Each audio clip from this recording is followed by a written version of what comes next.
Good evening, everyone. Thanks you for dialing in for tonight's IPO webinar. Here we have High Mobility Berhad, will be listed on main market on 28th of March.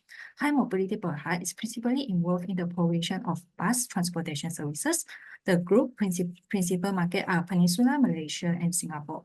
Its operation include the headquarters and operation facilities in JB, Johor Bahru, as well as different depot and operational facilities in Johor, Malacca, the Klang Valley, and Singapore. Later on, our high mobility management team will discuss it in details. We gain to honor to have here the company executive director, CAM CEO, Mr. Lim. Hi, Mr. Lim. Hi. Hi, everyone. Good evening. Hi. And let us review for the corporate video before we run through the presentation. Thank you.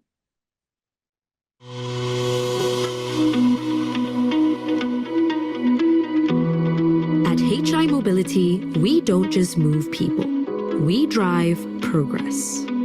For over 2 decades, we have been redefining public transportation with a proven track record of excellence.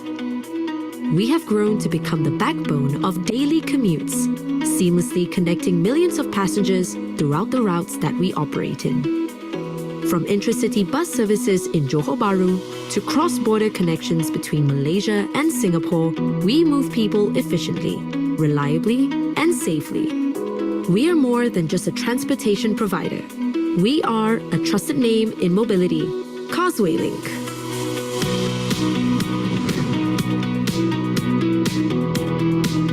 Our humble journey began as a bus service provider in 2002. Starting with intracity routes within Johor Bahru and laying the foundation for seamless and reliable public transportation. In 2003, we launched our Johor Bahru Singapore cross-border bus service, which marked our expansion into Singapore. Today, our total fleet has grown to more than 700 buses and continues to expand. In 2011, we facilitated the introduction of the Manja Link card for cashless payments.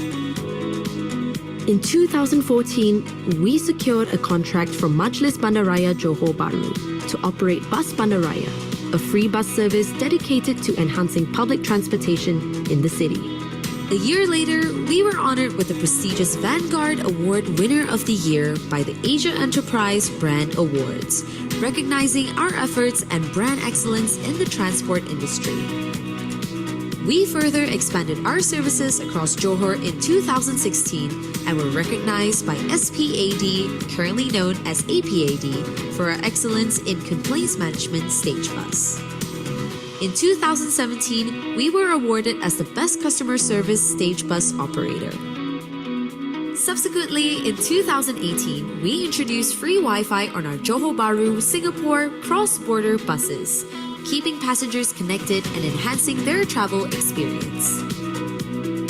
Starting in 2020, we grew our mobility network to Selangor, operating intracity bus services across various routes in Petaling Jaya. In 2022, we were appointed by APAD as the network operator for the intracity bus service under MyBus through the Stage Bus Service Transformation SBST program to provide bus services covering 19 routes in Johor. We upgraded our bus depot in Johor Bahru and installed 16 charging stations in 2023 to support our electric bus deployment. In 2024, we were awarded a contract to provide bus services for 18 routes within Malacca. The same year, we were recognized as the first cross-border electric bus service provider by the Malaysia Book of Records. 2025, we are set to be listed on the main market of Bursa Malaysia Securities Berhad. At HI Mobility, we go beyond just transportation. We create seamless journeys through our diverse range of services to ensure efficient and accessible mobility for all. Our cross-border services between Johor Bahru and Singapore provide a vital link for daily commuters seeking a hassle-free journey across the causeway. With the continuous evolution of the cross-border transportation between Johor Bahru and Singapore, a truly multi-modal public transportation network will unlock new traveller profiles crossing the border, especially to supplement the exciting future that the SEZ would bring. Within Malaysia, our intracity bus services in Johor, Malacca, and the Klang Valley offer reliable transportation across key routes. Similarly, our intracity routes connect major destinations while providing a comfortable and convenient option for those traveling beyond the city. Our facilities and infrastructure are built to support both innovation and sustainability. From our Operations Control Center, designed to enable us to scale up and standardize our fleet management, to our EV charging stations and dedicated workshops, we deliver innovative mobility solutions through strong digital advancements. Our cashless payment system allows seamless boarding with Majalink, bank and credit cards, while Wi-Fi connectivity and charging ports in buses redefine the passenger journey experience. All these are backed by a dedicated team of experts to drive the future of smart and sustainable mobility. In line with Malaysia's National Energy Transition Roadmap and low-carbon mobility blueprint, we embark towards sustainable mobility through electrification of our fleet, transitioning into an energy-efficient player in Malaysia's public transportation sector. Through our CSR initiatives, we support the rollout of public transportation as a form of social justice. We achieve this through local programs and provide transport accessibility for social causes to make a difference in the community we serve. From daily commutes to cross-border travel, HI Mobility connects communities and provides sustainable commute. The road ahead is limitless, and we are here to move you forward every step of the way.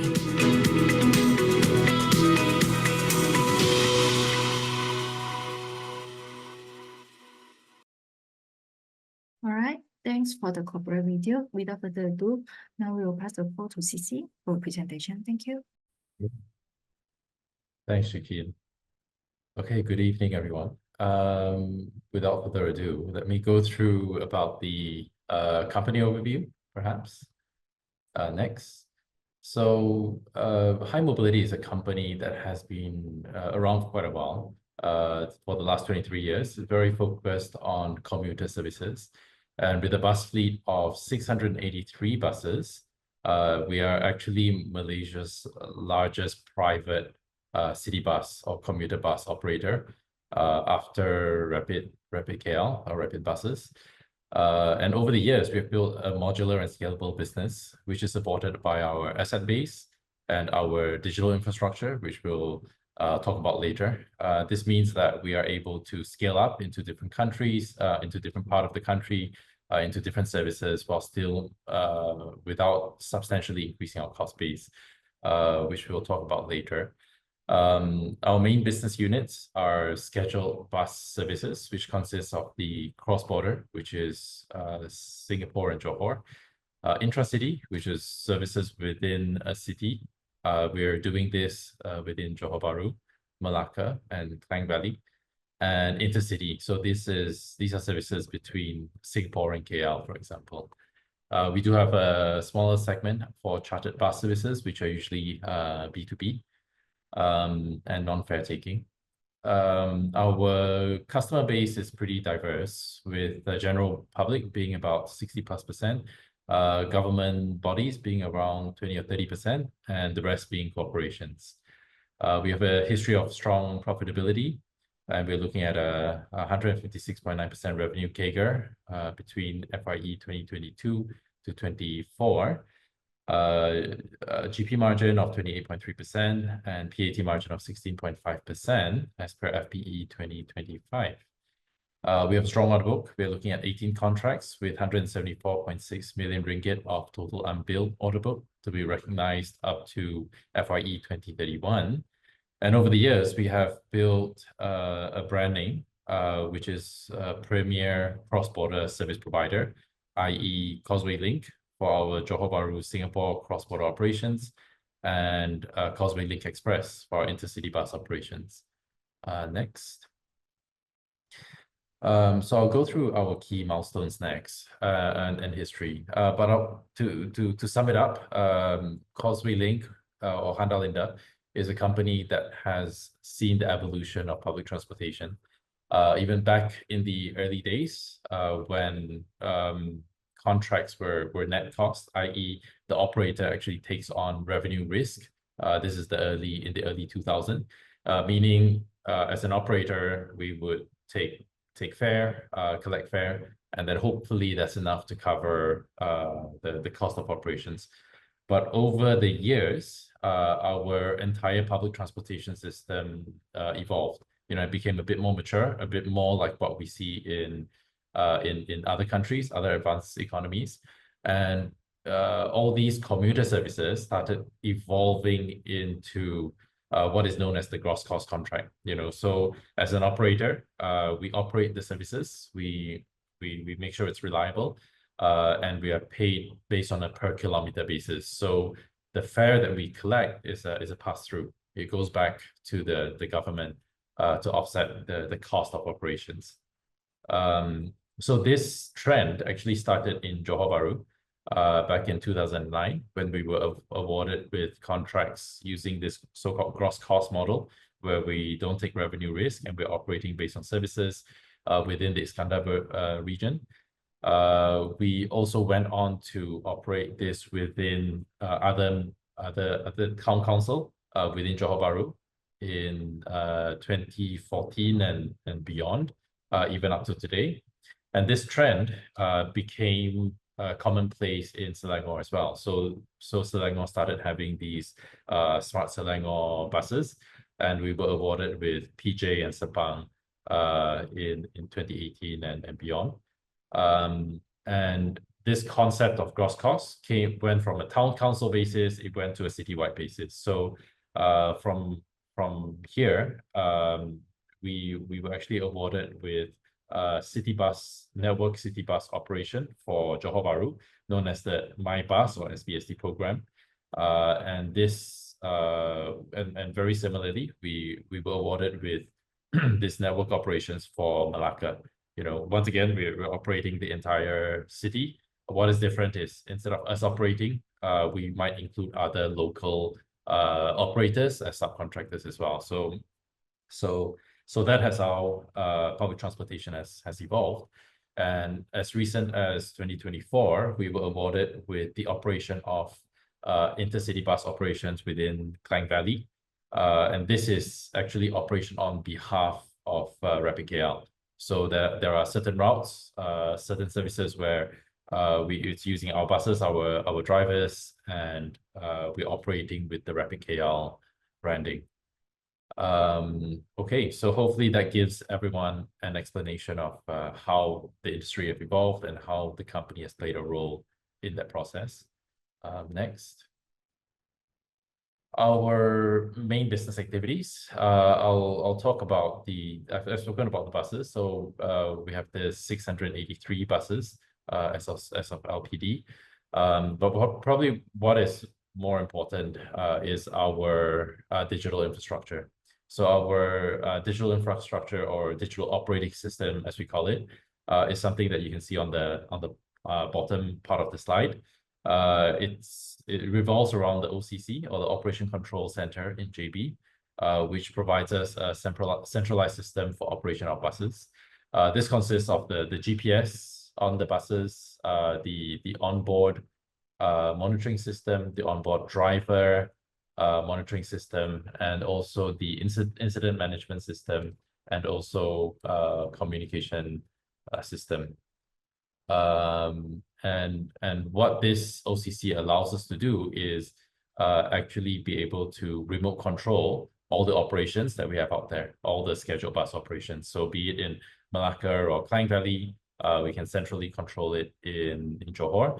And this gives us scalability because we don't have to deploy a big team in each of these areas. So this enables us to achieve scalable and stable margins, even as we scale up throughout the country as new needs come up. We're also one of the few companies with our passenger, what we call passenger-facing technology. So we deploy our own closed-loop card system. We have a journey planner, for example, to enable or to educate customers to take public transportation. And also with the cashless card, it aims to give a seamless experience. We also have phone charging ports and Wi-Fi to create that level of stickiness to our services as well. Okay, moving on to the next slide. Okay, so next is regarding our fleet. As you can see here, we still predominantly have ICE or internal combustion engine buses. We also are now, over the last 2 or 3 years, looking into electric buses. And at the bottom part of the screen, you can see the charging stations that we have deployed in order to support the deployment of these buses. So this is a very interesting change because electric buses have a higher capex, as you can see with passenger cars. However, the operating cost is actually lower, and very similarly to what you might see with the cars. Our energy cost goes down to roughly 50%, even with the diesel subsidies in place, and the repair and maintenance cost actually goes down even further. And with the deployment of the EVs, we also need to then develop infrastructure such as the charging station to deal with energy management. So how much energy needs to get transferred into buses every night becomes something that we as operators need to manage. And this change is quite interesting because we're one of the few companies with the depth in terms of technological know-how to have the hardware and the software to optimize these operations. But we're also one of the few with the financial capability to do so. And overall, this sort of helps to build stickiness once again to our services. And we see the electrification of buses as being a very positive one for the industry, and something that we believe we're in a good position to leverage on. Next. Okay, now on to principal markets and customer base. On the top right-hand side, you can see the split between Malaysia and Singapore being roughly 50%, 50-50. On the bottom left-hand side, we can look at the revenue contribution by customer base. And as mentioned, our general public is about 60+%. Government bodies are about 20+%, and the rest are corporations. So we do have a very diverse customer base. Next. Onto revenue segmentation. As mentioned, we do have a few categories of services. So the largest segment by far is scheduled bus services, which consists of the cross-border, the intracity, and intercity services. This is actually us sort of playing on our strength. As mentioned, our systems, our OCC, our digital platform is all designed to scale up in terms of operations. So in terms of scheduled bus operation, and this is what we see being reflected in terms of the customer segmentation that we focus on. We do have smaller segment of chartered bus services as well as other ancillary services we provide to the industry as well. Okay, next. Now on to key investment highlights. There are 9 points here, and I'll go through them part by part. Starting with the first slide. In terms of our track record, we have a track record of 23 years in providing accessibility and mobility to communities. And this sort of showcases our ability to scale up, originally starting just in Johor Bahru with 8 buses, and then cross-border. We now have 235 buses in Johor, 258 buses in Klang Valley, and 35 in Malacca.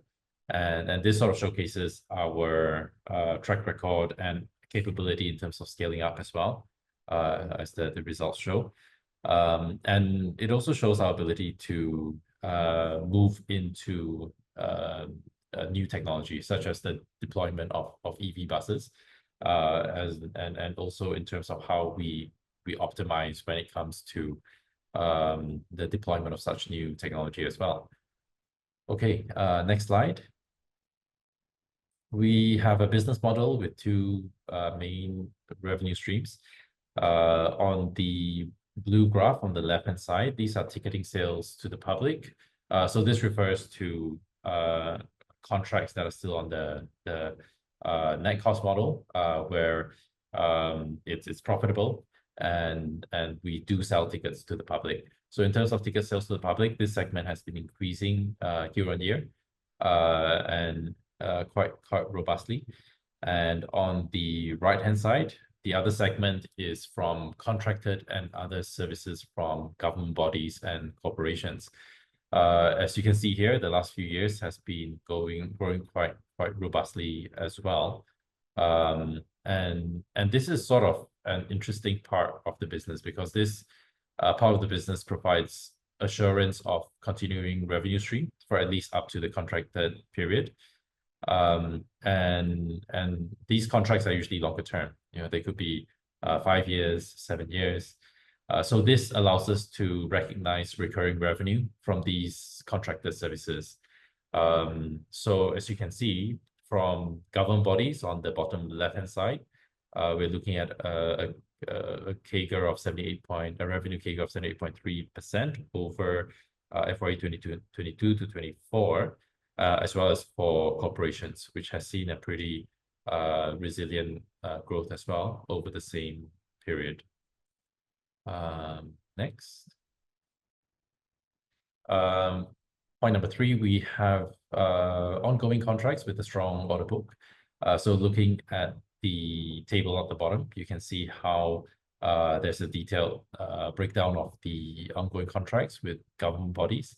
And we're looking at a total unbilled order book of 174.6 million ringgit over 18 contracts. Okay, next slide. We have a strong asset base and a digital infrastructure to support our growth. So this refers to the buses as a start. So buses, when we procure them, they have a lifespan of more than 15 years. And usually when we bring them in, it's on the back of a contract. It could be a gross cost contract where we match cash flow and we ensure that the contract pays for the asset. And thereafter, we're able to reuse the assets into multiple contracts, for businesses, for factories, for example. And that gives us additional utilization. And this is also something that's quite unique to our business, because we operate in various segments. We have operational efficiency, which is supported by our 4 depots. So this helps us to increase our operational efficiency and help us to contain our costs and maintain our profit margins. An example of which is the charging stations for the electric buses. Once we invest, it enables us to tap into the lower operating costs of the EVs that they offer. And generally, infrastructure cost increases over time, so by being an earlier player, it gives us that advantage in the industry as well. We have operations, which is supported by our digital infrastructure and connection to our OCC. So as mentioned just now, our operations is all centrally controlled by OCC at the JB HQ. So as you can see on the image on the bottom right-hand side, and once again, this allows us to remote control and automate a lot of the processes on the ground. And this gives us a level of automation and also enable us to tap into ability to sort of scale up and tap into new technologies such as AI, which can be incorporated to further enhance the operational efficiency. Okay, next page, 5. We have approved buses with omnibus licenses. So this refers to our 150 buses, which we provide to our JB Singapore cross-border bus service. So this is kind of quite unique to us. And this allows us to tap into the large catchment area of the Johor Bahru to Singapore cross-border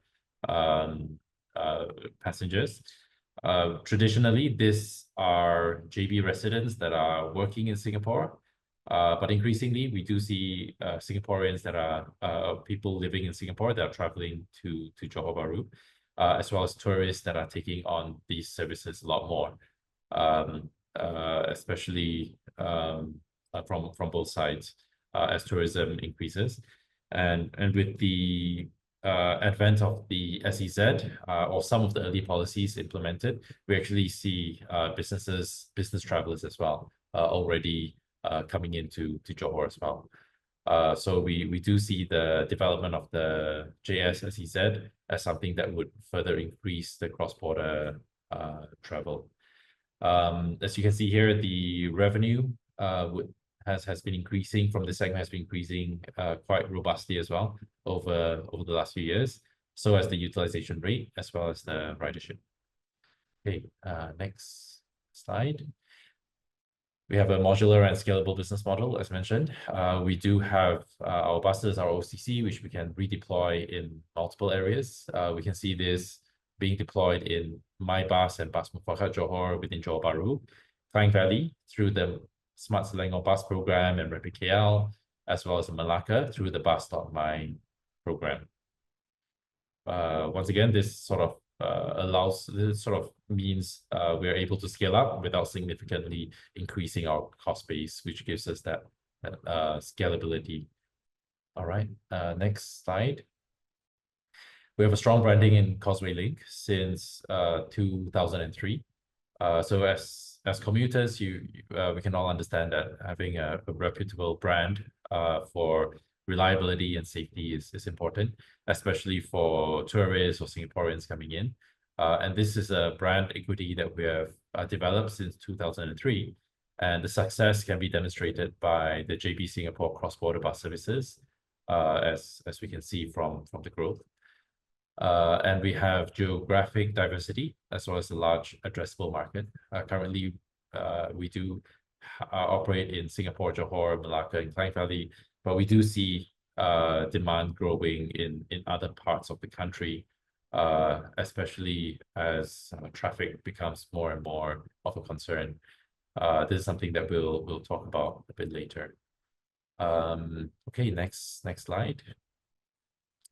We have an experienced management team. Our key senior management team has 14 to 45 years of experience in various industries, and we are backed by a skilled operation team with a large pool of experienced drivers.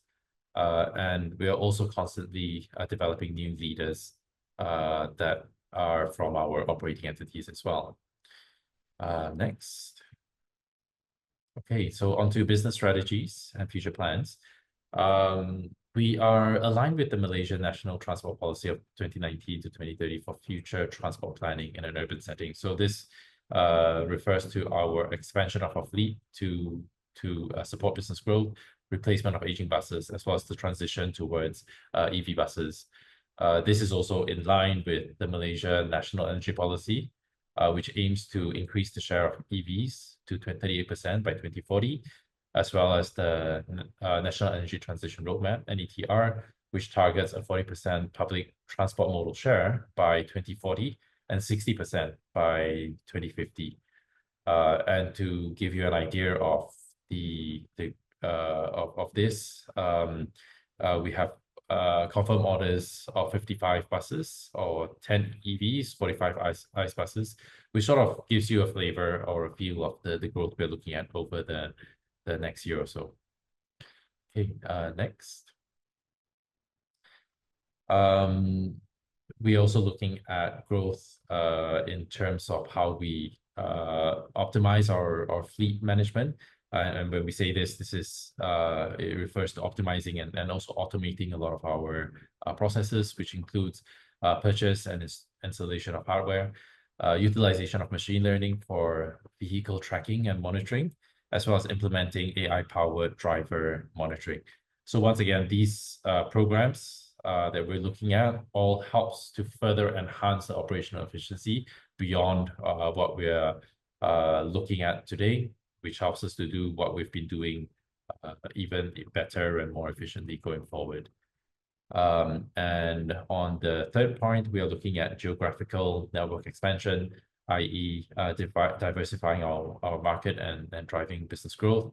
Once again, we do see demand coming in from West Malaysia, East Malaysia, and I think as public transportation becomes sort of more relevant, as we see that there's a limit to how many roads we can build in order to cater for a growing car population.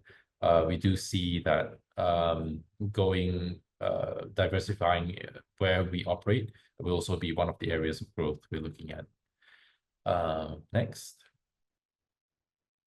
Onto opportunities and growth drivers. The first one being government initiatives and incentives. Over the years, we do see we do see the government allocation of budget for public transportation increasing quite steadily in programs such as MyPSV and SBST.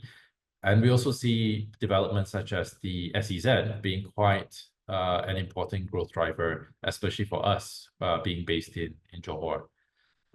We are looking at population changes in Malaysia. Malaysia's population has been increasing, and usually when we see such trends, the need for transportation also increases.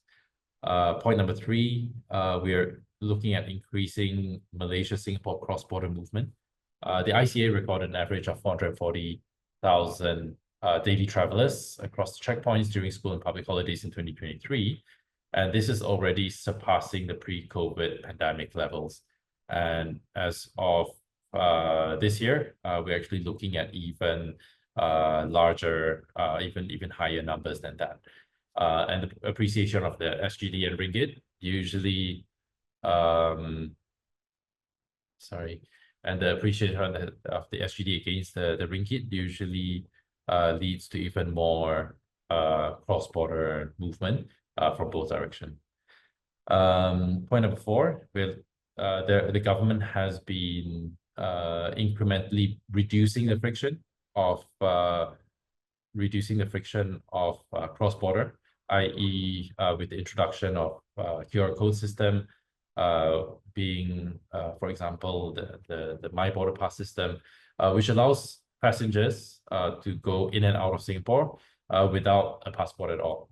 So we're already seeing that this reduction in friction is already bringing in an increase in the amount of riders.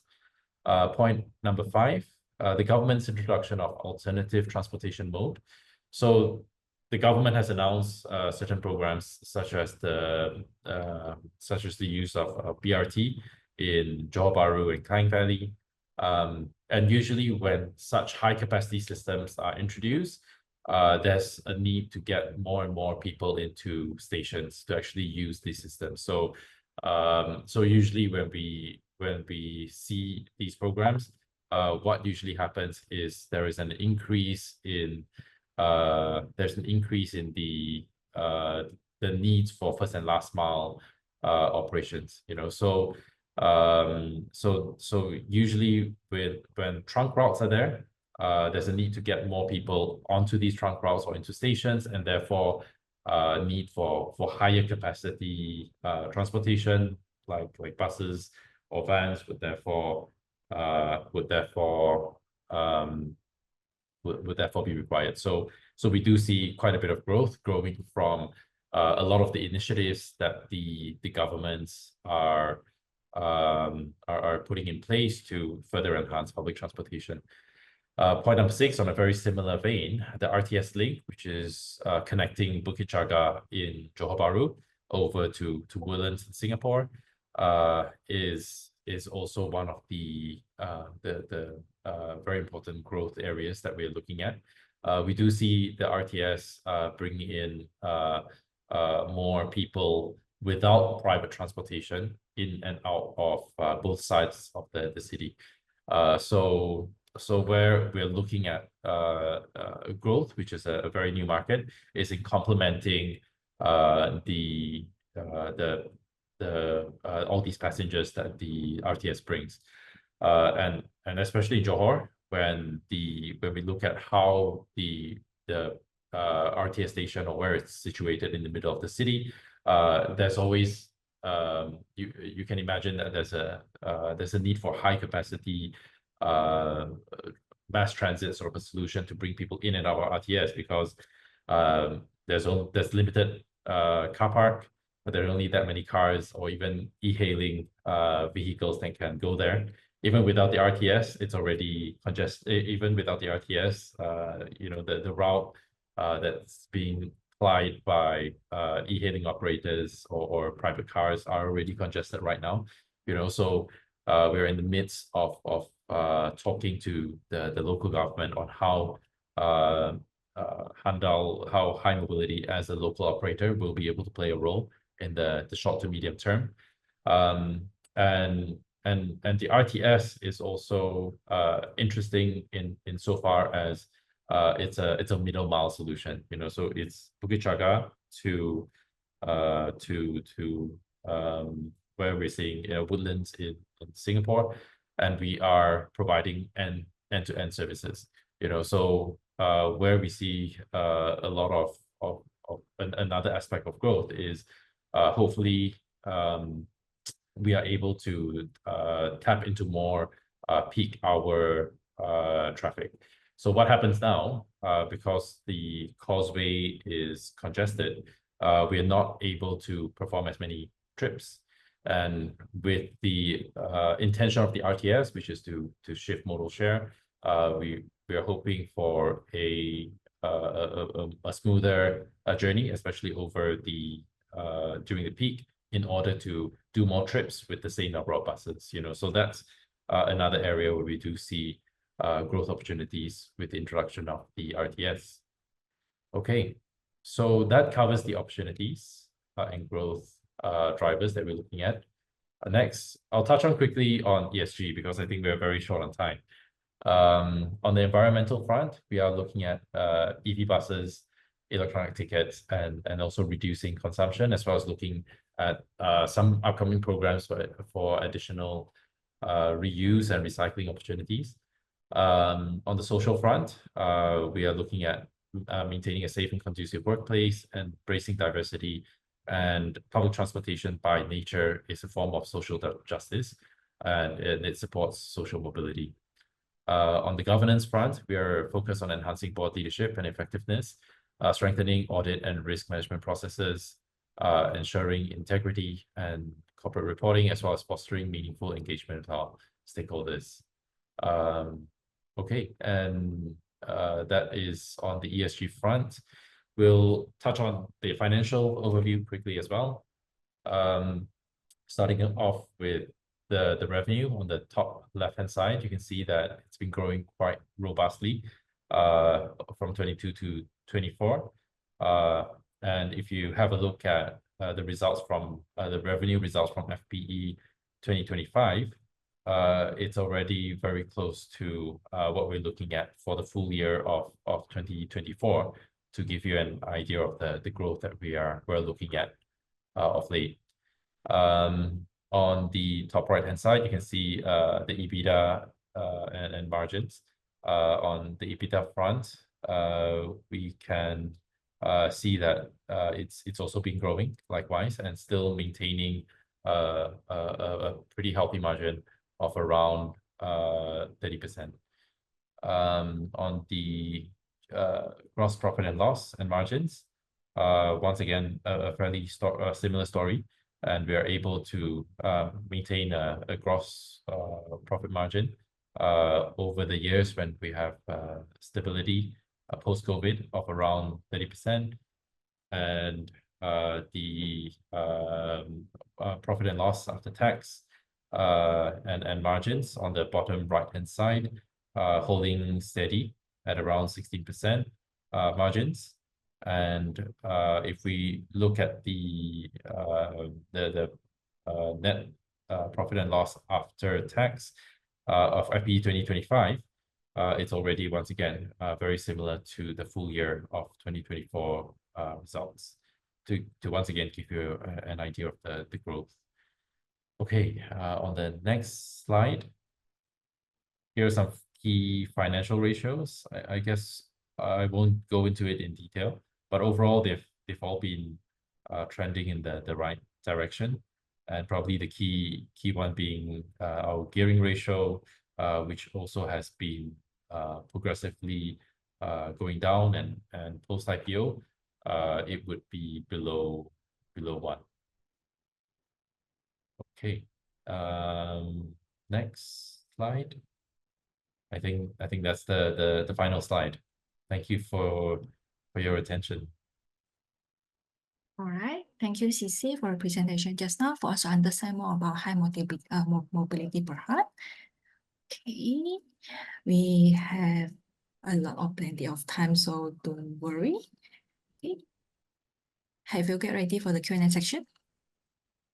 Yep. Yeah. Okay. Okay. The first question asking about the dividend. Pre-listing have dividend paid before IPO, past 5 to 10 years ago, and any dividend planning in the future? Could you share it?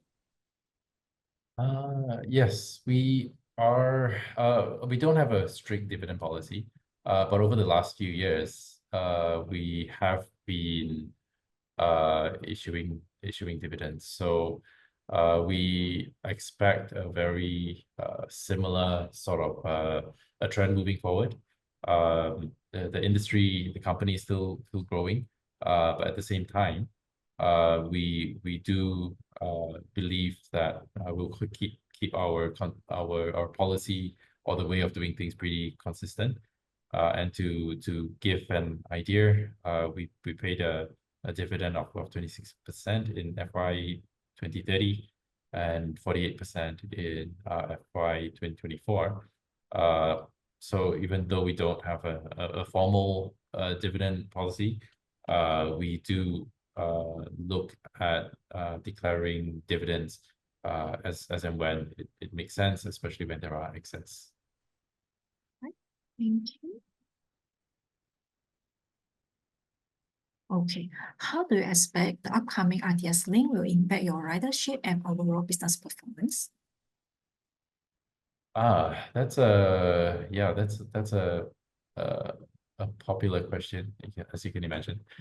So the RTS link is an interesting one. For Johorians who actually have taken the service during the peak hour, for example, you would know that it's, you know, there's so much people, and the capacity is really lacking. And for us as operators, we also see that we're not able to complete as many trips, you know. So our productivity actually goes down significantly because all the roads are congested. We can deploy all the buses, but they're only able to do less than 1/3 of their normal productivity. So in that sense, when we look at it in terms of how much of the peak hour crowd we're able to carry, it's around 10%, you know, whereas for other routes we would expect to be able to carry 20 or 30% during peak, you know. So there's a lot of missed opportunities there because of the congestion on the causeway. So with the introduction of the RTS, we do think that this will help us in terms of productivity, and we're able to carry more passengers during the peak hours. But in addition to that, I think the RTS is fundamentally a point-to-point service, you know. So reducing congestion on the causeway, yes, I think it will have an impact. But being able to cater for the end-to-end travel, you know, people don't usually live in the city, in JB Central, neither do they live in or work in Woodlands, for example. They usually need an end-to-end solution. So that's where we come in. You know, we do see a lot of opportunities in terms of getting complementary services on both sides of the border to further support the RTS. But in addition to that, for our own services, where we're getting people from many parts of Johor into all the major centers in Singapore, and there may be more in the future where we're doing end-to-end service. We do see that there's even that there's a lot of opportunities that can come about, as a lot of the traffic on the causeway can actually move on to the RTS, and we do see it as very much two different segments. Our customers are very much the daily travelers, where you just need a practical transportation option, and at the right price, and then they would keep coming and they would keep using it. And I think if you're not traveling as often, then a bit of a cost increase is okay. But our core segment is really providing accessible services, everyday transportation that can be used.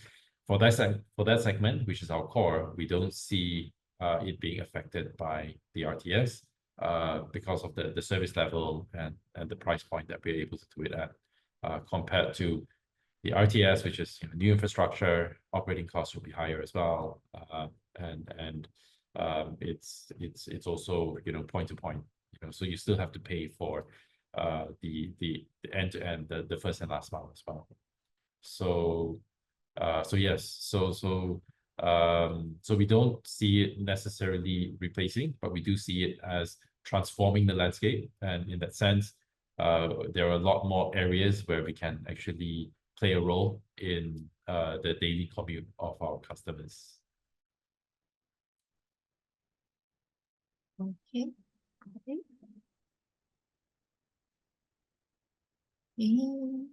How will the recent government initiatives support for your growth? The recent government initiatives has been an interesting one. Actually, we do see, as mentioned, we do see a lot more budget being allocated.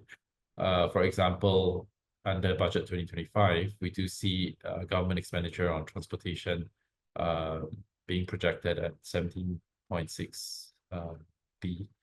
And there are other initiatives like SBST and ISBSF, which are very bus-centric, being at about 273 million. So we do see that substantial amount of budgets is being allocated towards transportation, or specifically for public transportation as well.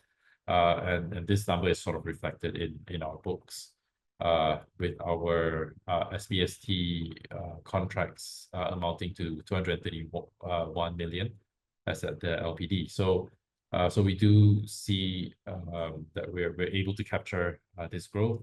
But more importantly, I think as a general direction, we do know that the government is looking at rationalization of subsidy as well.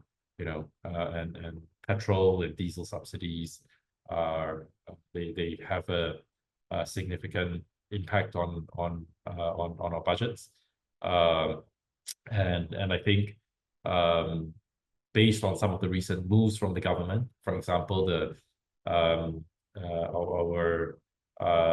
Transport Minister YB Anthony Loke has announced that Prasarana has purchased their last batch of diesel buses, and there are a lot more EV buses, and that are coming up in the pipeline.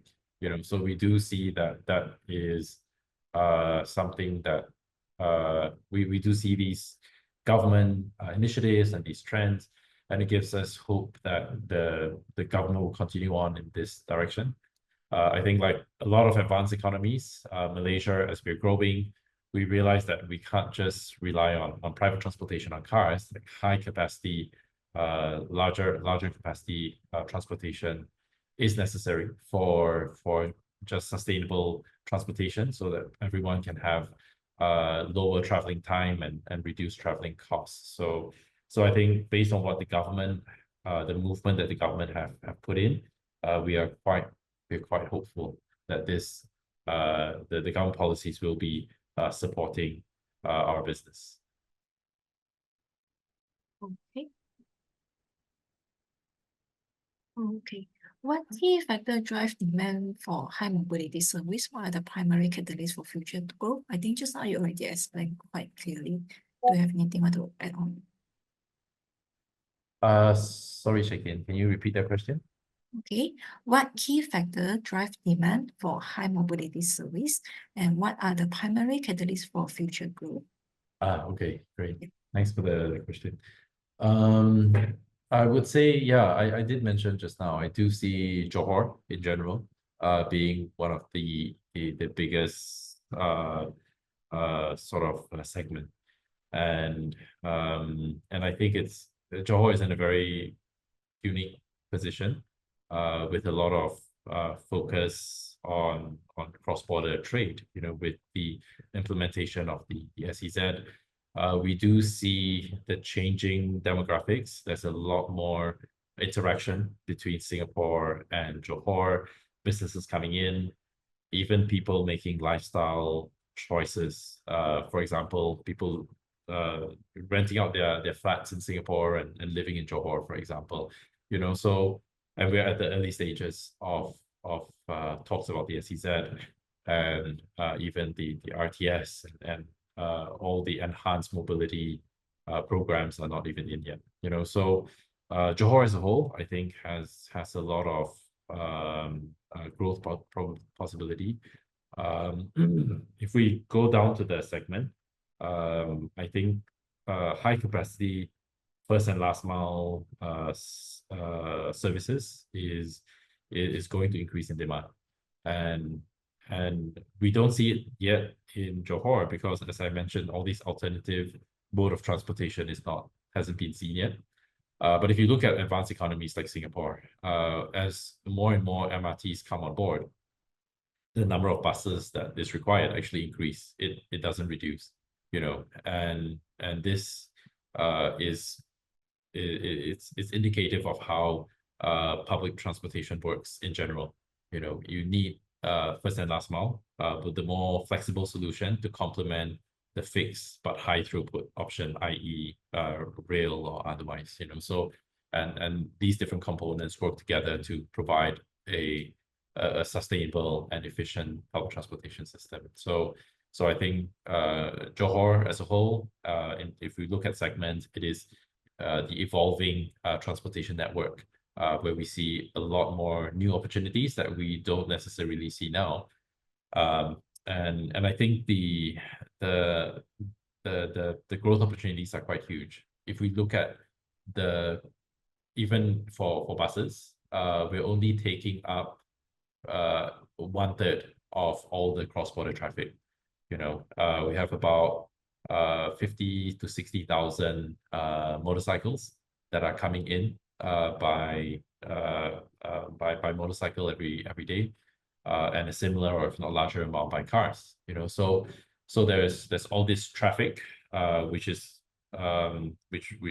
would be the target for the RTS to actually reduce, and therefore move into public transportation. So it's all these the bigger addressable market, I would say, and therefore the connected sort of complementary services that sort of need to come together. So I think that's where we see a lot of new demand that we don't necessarily see now.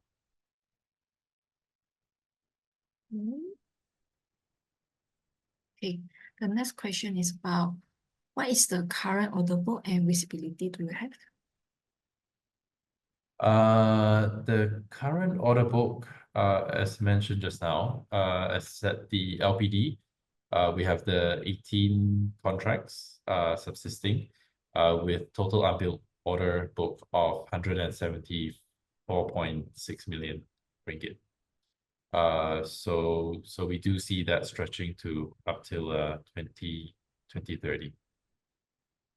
Okay, up to 2030, right? Yeah. Okay. Another question is about EV bus. How many EV bus will be procured post IPO? We are looking at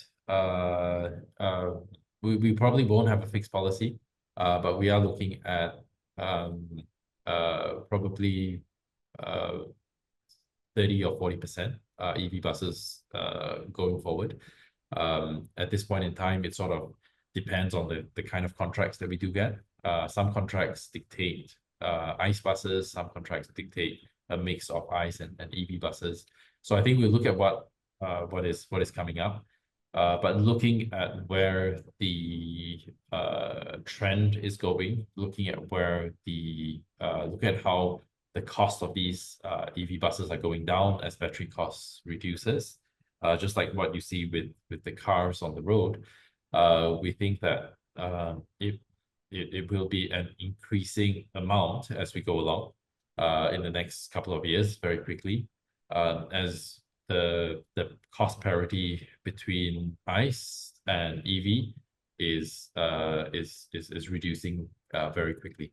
You know, so it's very much becoming even more cost effective to operate EV buses in the next couple of years. So that future is very much evident based on what we can see. Okay. Okay. Yes, asking about the peers. How does high mobility position itself against competitor in the bus transportation service industry? Maybe like paratransit. I would say there's no comparable peers. It's a good question. It's sort of something we do ask ourselves. But if we look around, we are in a very unique situation. We're situated in Johor, next to the busiest land border crossing in the world, many would say. And we also have a different need compared to even the rest of the country, you know. So if we look at ourselves, we see ourselves as sort of we have a few different segments. Cross-border is definitely one of it. We do have the mixture of that together with our fixed gross cost contracts with an order book in place. And we're situated in a place where we do see the growth in both cross-border and the gross cost contracts that we have. And also they are sort of, in a way, they sort of help to give evenness when it comes to profit visibility going forward. You know, we have the fixed component that provides that resilience. We have a segment that provides growth as well, you know. So overall, I think it gives us a very defensible and sort of a protected position. So in terms of where we see ourselves compared to other peers, it's sort of it's quite different. You know, products that we have is one thing, but also we have a scale that is not seen in the country. You know, being the largest private city bus operator, we do see ourselves being in a position where we're able to have the network effect that others may not be able to tap on. You know, just purely because of the network that we have, the number of services that we have that are interacting with each other. We're able to deploy new services on top of that. For example, in terms of what we've done for digitalization, we do see that there are some opportunities in that area as well, as in the next couple of years, as consumer wants sort of evolve and become more sophisticated. So I think there are no comparable peers. You know, if we look at ourselves either within Malaysia or regionally. Okay. Okay, he's asking like, given the current fixed ticket price like ringgit from JB to Singapore to land, and then SGD from Singapore back to JB, do you foresee any adjustment in the near term for this ticket, and what factor would influence your decision? I would say currently, I think given our growth in the last couple of years, our product market fit is quite strong. I think it's a price that people find acceptable, especially for our segment. You know, I think looking at it, what we might I think that there's sort of no particular push to change it. We pride ourselves on accessible transportation as well. You know, so the overall experience, the price point is important to us. If we look at our what we call the productivity rate, I would say, based on the capacity that we have, our costs are pretty fixed, you know. So any additional customers that we have increases our margins. You know, so we'd be more keen on increasing the number of people per trip, for example, and therefore give better gross margins and net margins. So at this point in time, there's no particular push to do that. And we think that we're sort of in a pretty nice point at this point in time. But definitely in the future, with cost factors and other factors going in, that might change as well. Okay, currently the price is fixed. Okay. How does the fixing pricing model affect your revenue possibility? Are there any mechanism in place to mitigate cost fluctuation? I think just now you already explained it, right? Do you have anything you want to add on?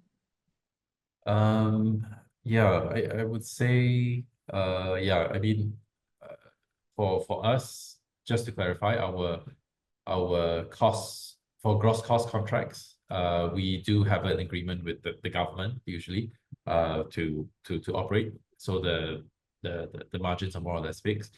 Usually when we go in, there's a chance for optimization. So as we operate, we know where the timings, where it's popular, we change the schedule, our margins would usually increase.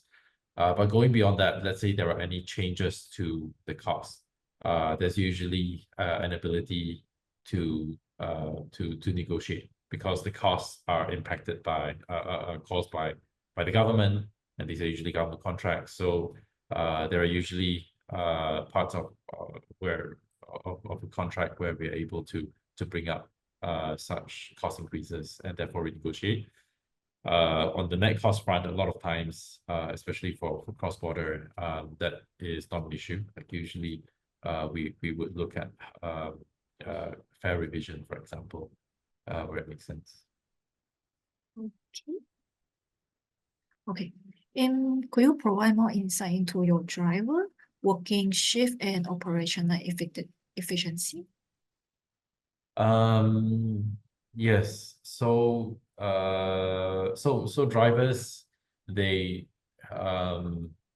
can operate different shifts. So we have got morning shift, night shift, as well as split shift, commonly known in the industry, where drivers operate during peak hours. You know, so there are different kind of shift pattern, and usually how we allocate is we would use an OR system to match it with what the requirements are on the road.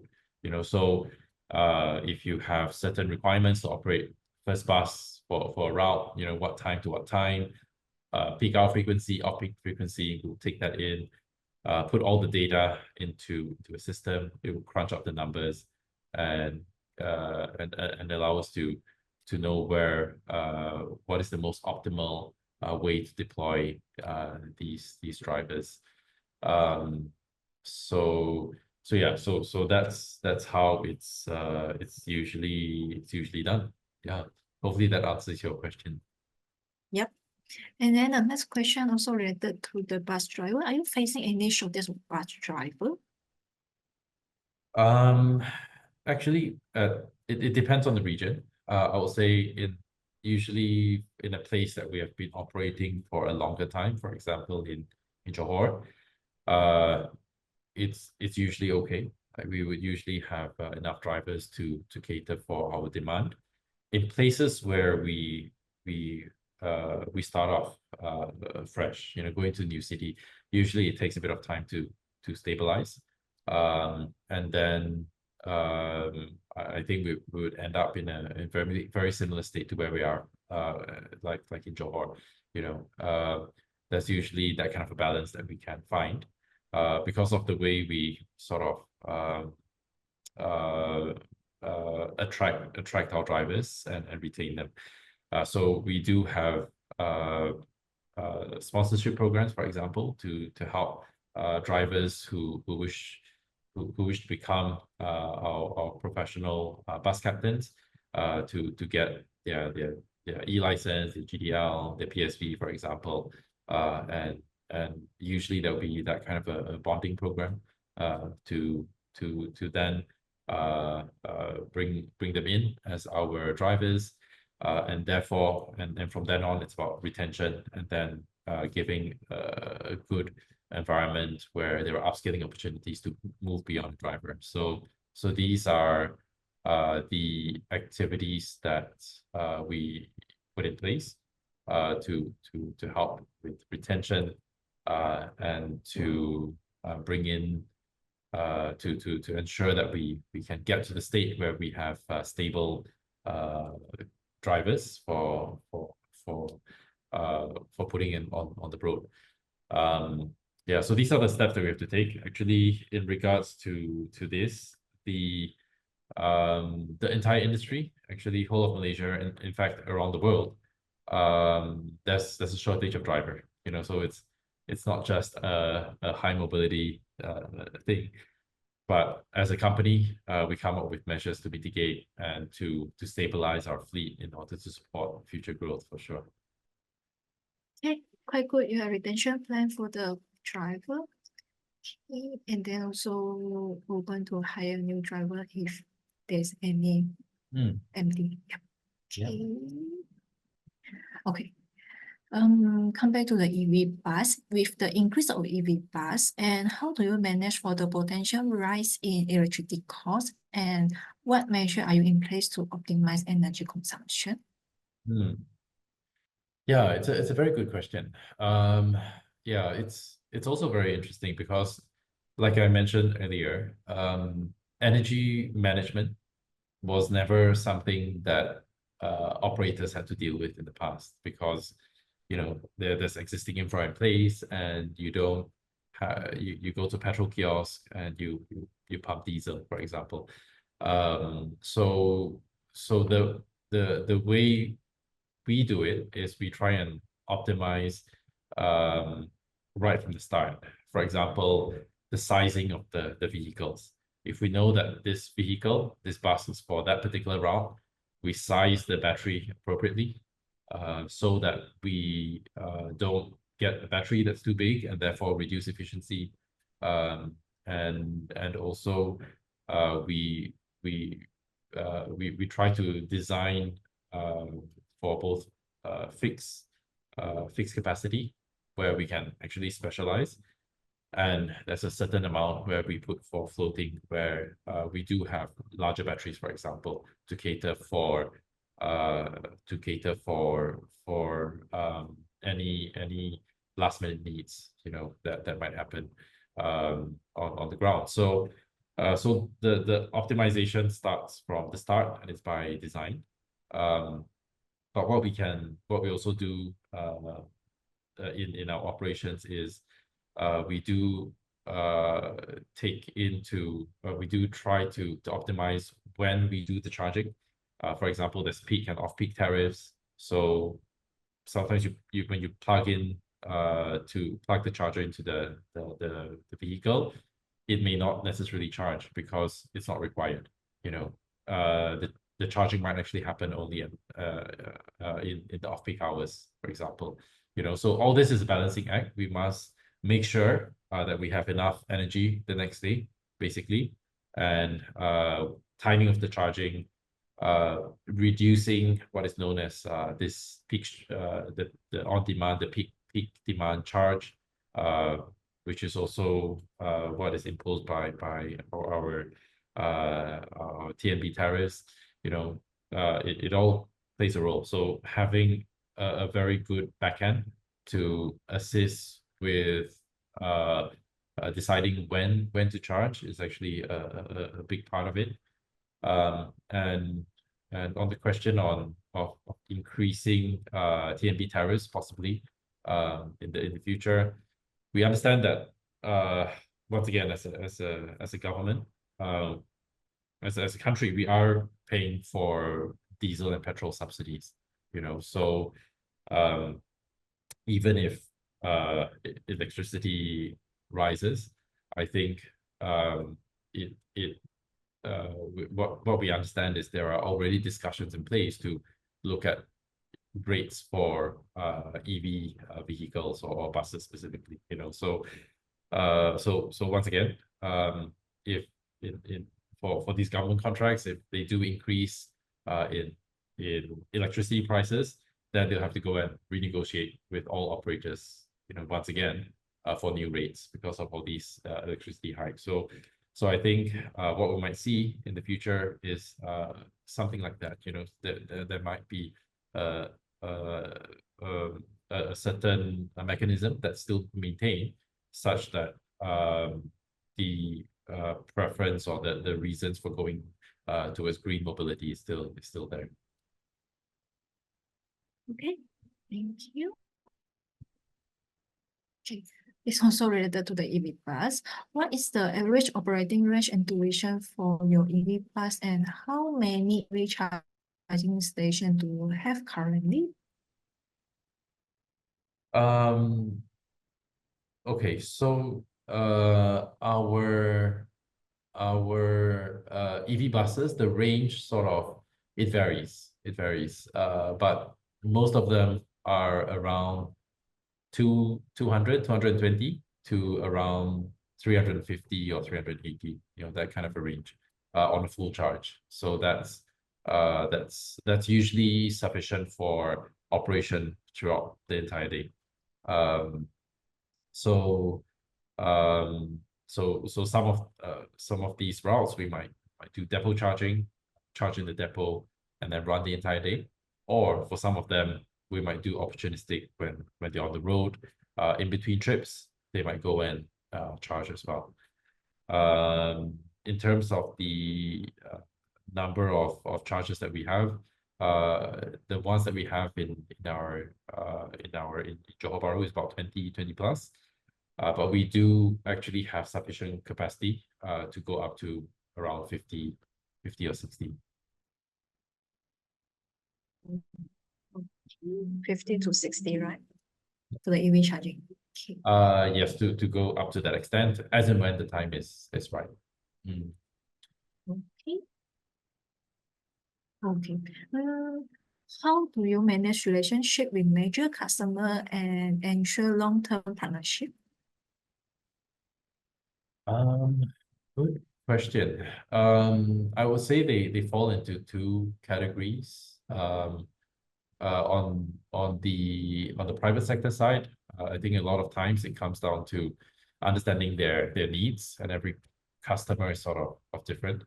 We have customers that are resort or hotels, for example, that would have very different needs from those that are more employee oriented. And their needs are based around, you know, their factory operating hours, for example.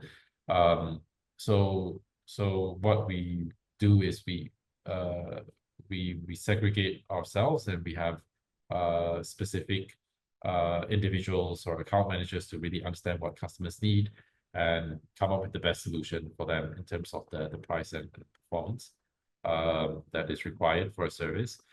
On the government front, I guess where we try to assist where because governments are looking at transportation a bit more holistically, where it's about increasing ridership and also trying to get the modal shift towards public transportation and giving better experience.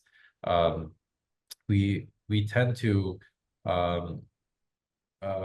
constantly look at data where based on the most recent couple of months, and then we will refine our operations in order to better fit with what the market needs.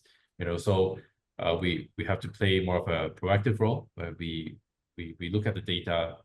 We therefore go back to the governments and try to give a better solution so that we can get more modal shift, more people into public transportation. And we also do go quite a bit into making public transportation easier to use.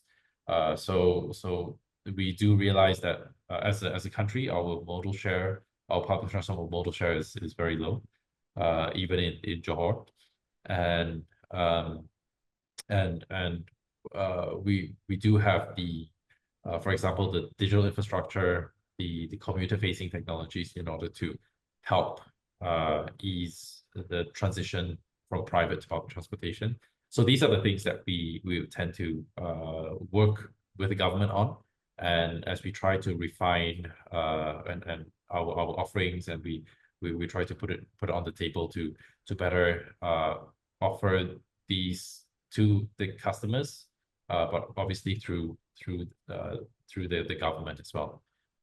So yeah, so that's sort of how we manage our relationships in general.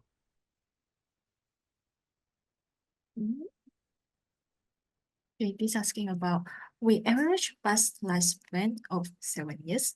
How much longer can your current fleet remain operation, and what is your maintenance strategy? Yeah, and how much it costs per bus annually?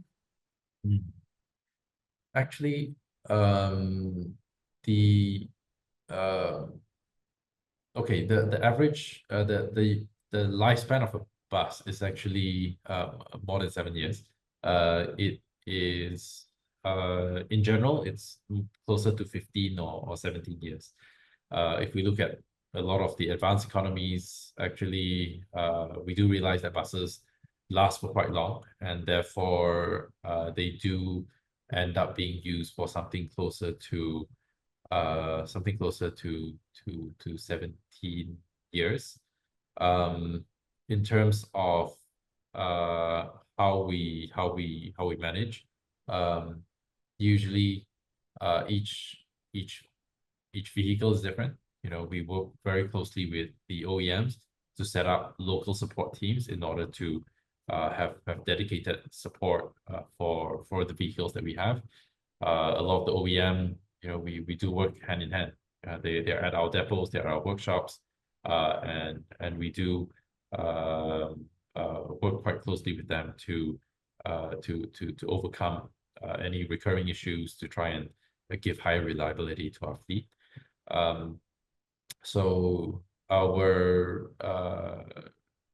repair maintenance, how much you spend in general, it could be 3 to 5% of the revenue, and a lot of it is on preventive measures in order to ensure that we are able to get the maximum lifespan from these vehicles and extract, I guess, maximum utility from it.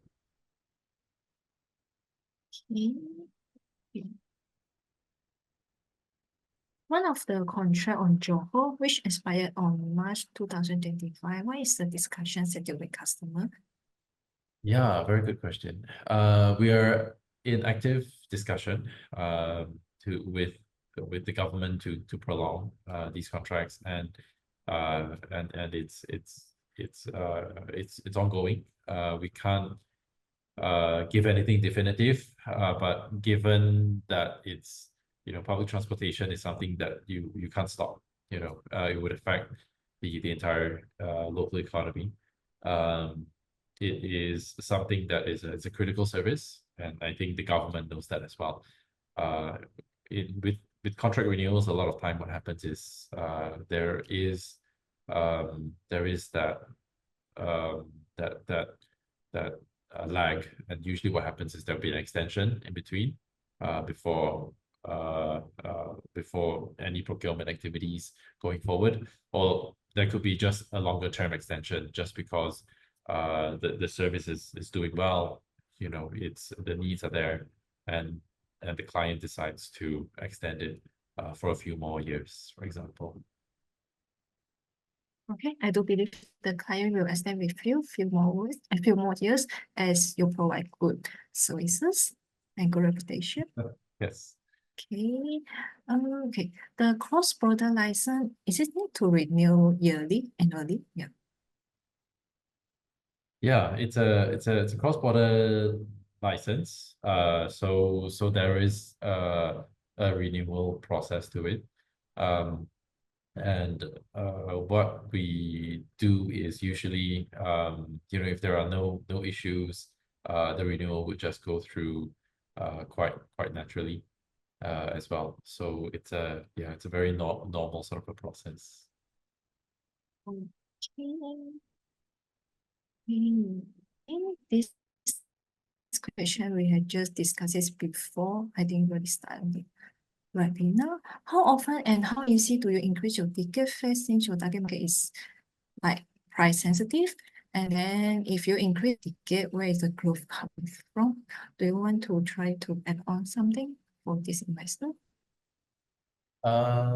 Yes. Okay. So in terms of fare increase, like over the last couple of years, there tends to be fare increases on and off. But there are sort of two categories. On the local front, what happens is there used to be there tends to be it's sort of transparent to us in that sense. So regardless of what the price is, it's a pass-through. So we collect fares on behalf of, let's say, the government and of these contracts locally. So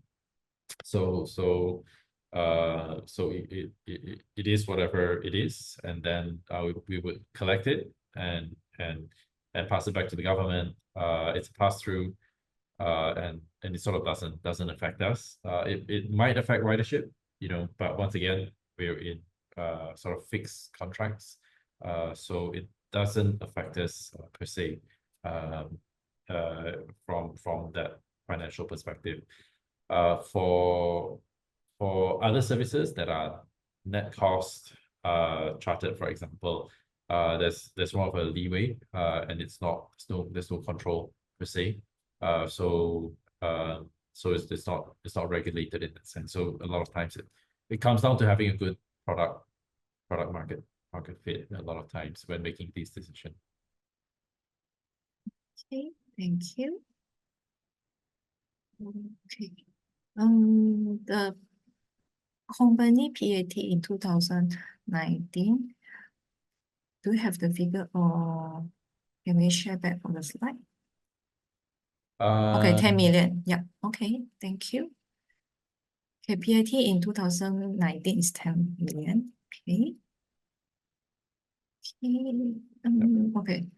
For the last question, how do you ensure operation performance meet contract requirement to avoid penalties, and what key challenges will you face in maintaining services quality?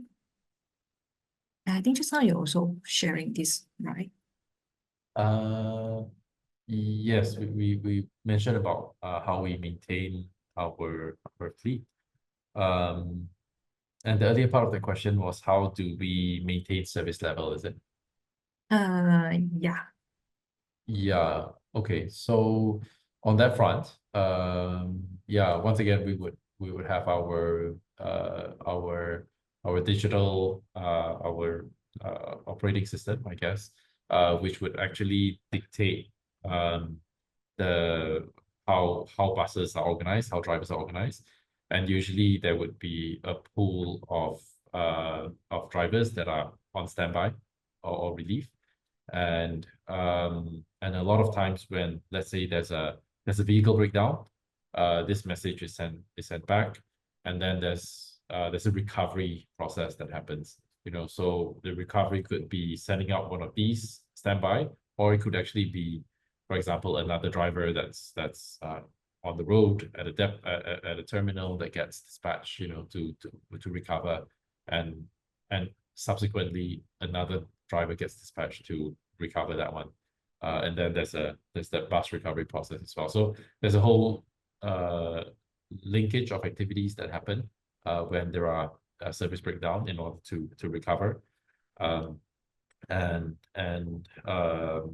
think a lot of these contracts as well, if there are any unforeseen things that happen on the road, there tends to be an understanding from the client that it's beyond our control, and we can usually negotiate when it comes to such service breakdowns which are beyond our control. Yeah. Thank you. Yep, I think we answered almost all of the questions tonight. Okay, before we end, CC, do you have any closing remark for our investor? No, not in particular. I think, yeah, thanks so much for the questions. I'm quite surprised. Like, these are very, very good questions from the crowd.